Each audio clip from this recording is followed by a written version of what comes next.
Today we're going to be reviewing the Firewire Nano, and this is going to be the fourth board in our board review series.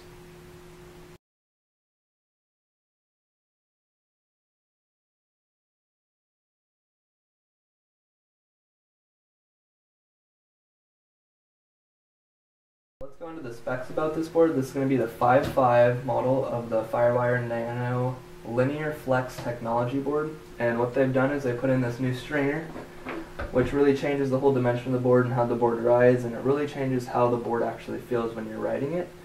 The exact dimensions of this board are 5.5 by 18.5 by 2 5/16 with 27 liters. This board actually rides can be comparable to the Vanguard. It's very springy, it catches waves very similar. I would recommend this board for waves anywhere from about knee to waist high all the way to probably above overhead.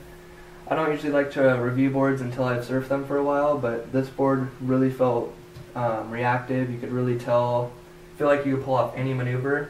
Obviously it's a Tomo design, and what's a really cool thing about this board is it has the quad and the thruster setup, so it really gives you a whole wide variety of what this board can actually do. And the rails, and it holds most of the volume from about right this point to where it starts to narrow up in the nose, which makes it really easy to paddle and catch waves. I've noticed that you only have to paddle about a third of what you would have to with a normal shortboard. I typically recommend riding this board about 3 to 4 inches under what you would typically ride your shortboard at, and it's really great just through all conditions. It has a new type of tail that Firewire hasn't released previously. This is a square tail, which keeps the board very parallel. There's parallel edges that keep the board similar to the Vanguard and the V4. This board has the FCS2 fins, which if you haven't seen them, they're pretty cool, snap in and out, really nice.